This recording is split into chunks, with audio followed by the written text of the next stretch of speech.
वास्तव न्यूज में स्वागत है आपका। मैं हूं सरदार। विजयपुर जिला मुद्देबिहाल तालुका का नालत वार्ड एक शहर है।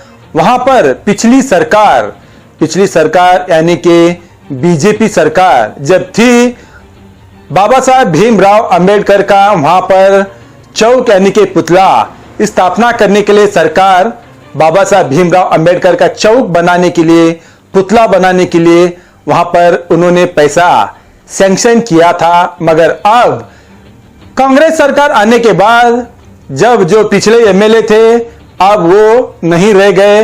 अब सीएस नाडगौड़ा कांग्रेस के एमएलए अब उन्होंने चुन के आ गए। अब ये बाबा साहब भीमराव अंबेडकर का चौक अब बनाने से रुकावट ला दी। तो पूछने के बाद दलित मुखंडों ने एमएलए को पूछने के बाद जवाब ये देते हैं वहां पर काम हो गया है, इसीलिए मैंने काम रुकवा दिया है। अब तो पूरे दलित के संगठन के सभी लोग इनको तो हर तरीके से हर जवाब देना ही मालूम है और जो चल रहा है अच्छी तरह से जानते हैं। मगर सीएस नाडगौड़ा जो कांग्रेस के एमएलए मुद्देबिहाल के अब उन्होंने रुकाए हैं, मगर आज उन्हीं के विरोध आज जिला अधिकारी को एक मेमोरंडम भी देकर उन पर एक आक्रोश भी व्यक्त करते हैं वास्तव न्यूज चैनल पे। तो आप सुनाएंगे हम भारत देश जब महानायक भीमराव अंबेडकर के संविधान के नक्श और कदम पर जब चलता है, आज उन्हीं के संविधान पर इन्होंने एक कलंक लाए हैं। ये तो दूसरी बात ही नहीं है।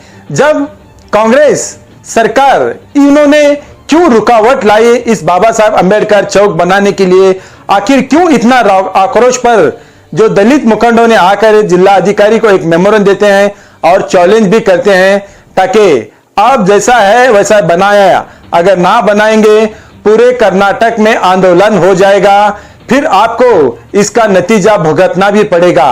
अब तो यहां पर ये भी कहते हैं अब तो ये तो बाबा साहब भीमराव अंबेडकर का जो चौक और भी खूबसूरत बनाना चाहिए था। मगर इन्होंने जब पिछली बार भी इन्होंने चुनाव जीत के आए थे, मगर तब भी कुछ नहीं किया। मगर इस बार आने के बाद बाबा साहब भीमराव अंबेडकर को चौक के बनाने में ही क्यों रुकावट लाई, तो क्यों पैसा इसका रुकावट पर इन्होंने ताला लगाया गया। तो अब ना जाने अब तो ऐसा हो गया है, अब तो इन्होंने तो पहले आकर खड़े होकर पिछले सरकार से ज्यादा अब पे सरकार बनाना तो है, मगर नाम लेते हैं हर कई जगह पर बाबा साहब भीमराव अंबेडकर का, मगर अंदर से इस तरह उनके ऊपर जुल्म भी करते हैं। ताकि अब जब संविधान इस भारत देश में जब पवित्र बन गया है, जब बाबा साहब भीमराव अंबेडकर का जब इसी ग्रंथ पर सारा भारत देश का कानून चलता है, कलम चलता है, आज उन्हीं पर कांग्रेस के एमएलए अब इन्होंने इस पर रुकावट लाई है। तो सारे लोग अब यही चैलेंज कर रहे हैं। तो आते दिनों में फिर से एक ऑफर और फिर से एक चुनाव का जो हार और जीत का अभी से सुनाते हैं। इसी तरह ऐसा करने लग गए अगर कांग्रेस सरकार, तो अगले एमपी इलेक्शन जरूर हारना पड़ेगा। अब तो दिन में ही तारे तो दिखाते हैं, मगर अगले चुनाव में जरूर दिखाएंगे दलित मुखंडों ने कौन हारेगा और कौन जीतेगा। अब तो फैसला इन्हीं पर छोड़ दिया गया है। अब तो क्या ये चौक बन जाएगी बाबा साहब भीमराव अंबेडकर का चौक, या फिर ऐसे ही रुकावट लाएगी। क्या आते दिनों में क्या सारे कर्नाटक के दलित मुखंडों ने क्या इस भारत देश को बंद का ऐलान कर क्या आंदोलन पर उतर आएंगे, देखेंगे अगले एपिसोड में।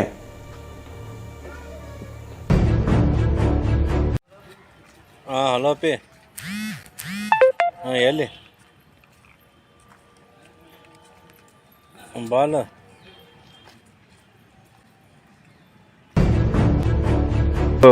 ವಿವಿಧ ದಲಿತ ಪರ ಸಂಘಟನೆಗಳಿಂದ ಜಿಲ್ಲಾಧಿಕಾರಿಗಳಿಗೆ ಒಂದು ಮನವಿಯನ್ನು ಸಲ್ಲಿಸಲಿಕ್ಕೆ ಬಂದಿದ್ದೀವಿ।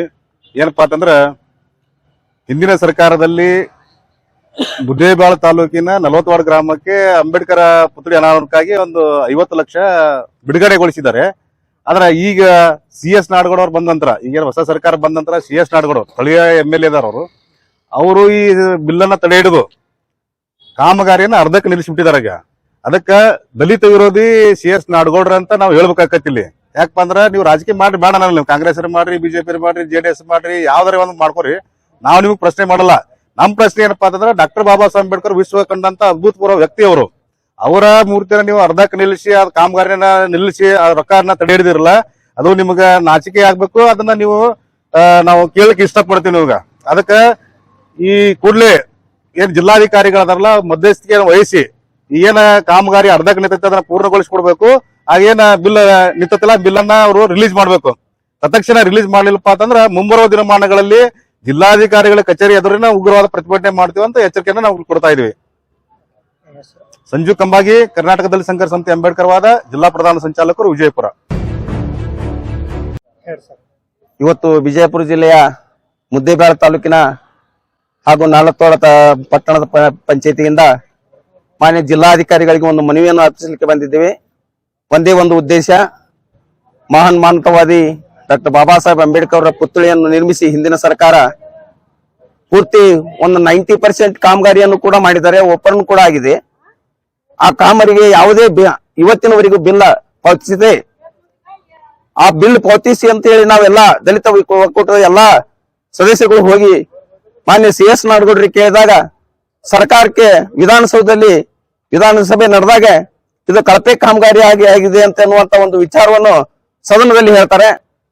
ಇಷ್ಟು ದಿವಸ ಏನಾದ್ರು ಮುಲ್ಕೊಂಡಿದ್ರ ಈ ಮಾನ್ಯ ಶಾಸಕರು 3 ತಿಂಗಳಾಯ್ತು ಸರ್ಕಾರ ಬಂದು.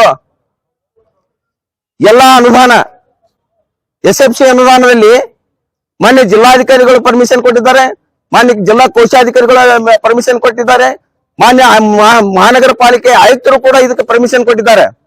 ಆ ಪರ್ಮಿಷನ್ ಬಂದ್ ಮಾಡಿ ಇವತ್ತು ಕುಂಟ ನೆಪ ಹೇಳಿ ದಲಿತರಿಗೆ ಒಂದು ಕಣ್ಣೀರನ್ನು ಒರೆಸುವಂತ ತಂತ್ರದಿಂದ ಡಾಕ್ಟರ್ ಬಾಬಾ ಸಾಹೇಬ್ ಅಂಬೇಡ್ಕರ್ ಮೂರ್ತಿಗೆ ಅಪಮಾನ ಮಾಡ್ತಿದ್ದೀರಲ್ಲ ನೀವು. ಇದರ ಪಶ್ಚಾತ್ತಾಪ ಪಡ್ಬೇಕಾಗುತ್ತೆ ಮಾನ್ಯ CS ನಾಗೌಡ್ರೆ. ಇಡೀ ರಾಜ್ಯಾದ್ಯಂತ ನಾನು ಇವತ್ತು ಕರೆ ಕೊಡ್ತಾ ಇದ್ದೇನೆ ಎಲ್ಲಾ ದಲಿತ ಸಂಘಟನೆ ಒಕ್ಕೂಟದ ಬಂಧುಗಳೇ, ಡಾಕ್ಟರ್ ಬಾಬಾ ಸಾಹೇಬ್ ಅಂಬೇಡ್ಕರ್ ಅವರ ಮೂರ್ತಿಯ ಹಣ ಬಿಡುಗಡೆಗೊಳಿಸಿದ್ರಿ. ಮುಂದಿನ 15 ದಿವಸಗಳ ಟೈಮ್ ಕೊಡೋಣ. 15 ದಿವಸದ ನಂತರ ಮಾನ್ಯ ಜಿಲ್ಲಾಧಿಕಾರಿಗಳ ಕಚೇರಿ ಮುಂದೆ ಜಿಲ್ಲಾಧಿಕಾರಿಗಳ ಮಧ್ಯಸ್ಥಿಕೆ ವಹಿಸಿ ಪರಿಹಾರ ನೀಡದೇ ಇದ್ದಲ್ಲಿ ಜಿಲ್ಲಾಧಿಕಾರಿಗಳ ಕಚೇರಿ ಮುಂದೆ ನಾವು ಧರಣಿ ಸತ್ಯಾಗ್ರಹ, ಅಮೋಘ ಉಪವಾಸ ಸತ್ಯಾಗ್ರಹ, ನಾವು ಆತ್ಮಹತ್ಯೆ ಅಂತ ಕಾರ್ಯಕ್ರಮವೂ ಕೂಡ ಮಾಡ್ಲಿಕ್ಕೆ ನಾವು ಹಿಂಜರಿದಿಲ್ಲ ಅನ್ನುವಂತ ಮಾತನ್ನು ಈ ಸರ್ಕಾರಕ್ಕೆ ಎಚ್ಚರಿಕೆ ಮೂಲಕ ನಾನು ಹೇಳಿಕೆ ಇಷ್ಟಪಡ್ತೀನಿ. ಹರೀಶ್ ನಾಟಿಕ, ಜಿಲ್ಲಾ DSS ಸಂಘಟನೆ. ಆತ್ಮೀಯ ಪತ್ರಿಕಾ ಮಾಧ್ಯಮದ ಸ್ನೇಹಿತರೆ, ಇವತ್ತು ವಿಜಯಪುರ ಜಿಲ್ಲಾಧಿಕಾರಿಗಳ ಕಚೇರಿವರೆಗೆ ಸಂಘಟನೆ ಮುಖಂಡರು ಬರ್ತಾ ಇರುವಂತಂದ್ರೆ ಕಾರಣ ಇಡೀ ಇವತ್ತು ಈ ದೇಶ ಕಂಡಂತ ಮಹಾನ್ ನಾಯಕ ಡಾಕ್ಟರ್ ಬಾಬಾ ಸಾಹೇಬ್ ಅಂಬೇಡ್ಕರ್ ಅವರ ಮೂರ್ತಿಯ ಕಾಮಗಾರಿಯನ್ನು ಮುದ್ದೇಬೇಳ ಮತಕ್ಷೇತ್ರದ ಶಾಸಕರಾಗಿರ್ತಕ್ಕಂಥ ಸನ್ಮಾನ್ಯ ಶ್ರೀ CS ನಾಗೌಡ ಅಪ್ಪಾಜಿ ಅವರು ಕಾಮಗಾರಿಯನ್ನು ತಮ್ಮ ರಾಜಕೀಯ ಕುತಂತ್ರದಿಂದ, ತಮ್ಮ ರಾಜಕೀಯ ಭವಿಷ್ಯಕ್ಕೋಸ್ಕರ ಇವತ್ತು ನೀವು ಆ ಕಾಮಗಾರಿಯನ್ನ ಸ್ಥಗಿತಗೊಳಿಸಿರಪ್ಪ ಅಂತಂದ್ರ ನಿಮಗೆ ಗೌರವ ದರಿದ್ರ ಬಗ್ಗೆ ಇತ್ತು ಅಂತಂದ್ರೆ ಈ ತಕ್ಷಣ ಆ ಕಾಮಗಾರಿ ಮಾಡಿದಂತ ಬಿಲ್ಲನ್ನು ಕೂಡ ಬಿಡುಗಡೆಗೊಳಿಸಬೇಕು, ಜೊತೆಗೆ ಸದರಿ ಕಾಮಗಾರಿಯನ್ನು ಪೂರ್ಣಗೊಳಿಸಬೇಕು. ಒಂದು ವೇಳೆ ನಿಮಗೆ ದರಿದ್ರ ಬಗ್ಗೆ ಹಿತಾಸಕ್ತಿ ಇರದೇ ಇದ್ರೆ ನೇರವಾಗಿ ರಾಜೀನಾಮೆ ಕೊಟ್ಟು ಮನೆಗೆ ಹೋಗ್ತಕ್ಕಂಥ ಕೆಲಸ CS ನಾಗೌಡ ಮಾಡ್ಬೇಕಂತ ನಾನು ಮಾಧ್ಯಮದ ಮುಖಾಂತರ ಸರ್ಕಾರಕ್ಕೆ ಆಗ್ರಹ ಮಾಡ್ತೇನೆ. ಜೊತೆಗೆ ಸಂಬಂಧಪಟ್ಟಂತ ಜಿಲ್ಲಾಧಿಕಾರಿಗಳು ಮಧ್ಯಸ್ಥಿಕೆ ವಹಿಸಿ, ತಾವು ಸರ್ಕಾರದ ಪ್ರತಿನಿಧಿಗಳಾಗುವುದರಿಂದ ಮಧ್ಯಸ್ಥಿಕೆ ವಹಿಸಿ ಇವತ್ತು ಏನು ಮುದ್ದೇಬೇಳ ಮತ್ತು ನಾಲ್ತೋಳ ಪಟ್ಟಣದಲ್ಲಿ ಏನು ಇವತ್ತು ಸಮಸ್ಯೆ ಉಂಟಾಗಿದೆ ಡಾಕ್ಟರ್ ಬಾಬಾ ಸಾಹೇಬ್ ಅಂಬೇಡ್ಕರ್ ಮೂರ್ತಿಯ ಕಾಮಗಾರಿ ಬಗ್ಗೆ ಅದನ್ನ ಅತಿ ಶೀಘ್ರವಾಗಿ ಪೂರ್ಣಗೊಳಿಸಬೇಕು.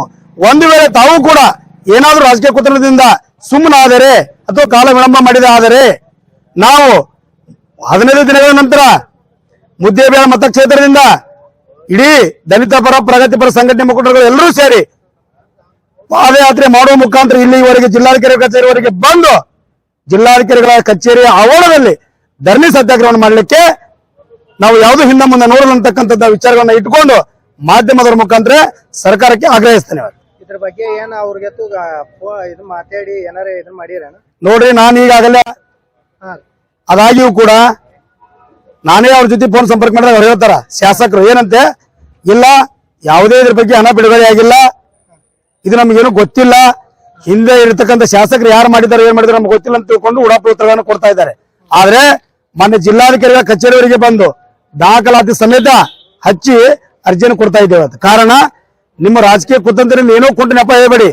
ನಿಮ್ಗೆ ವಿಶ್ವಾಸ ಇರಲಿಲ್ಲ, ನಿಮಗೆ ನಂಬಿಕೆ ಇರಲಿಲ್ಲ, ನೀವು ಸವಾಲ್ ಹಾಕಿ, ಸಂಬಂಧಪಟ್ಟಂತ ಸರ್ಕಾರಿ ಅಧಿಕಾರಿಗಳ ಜೊತೆಗೆ ಸವಾಲ್ ಹಾಕಿ.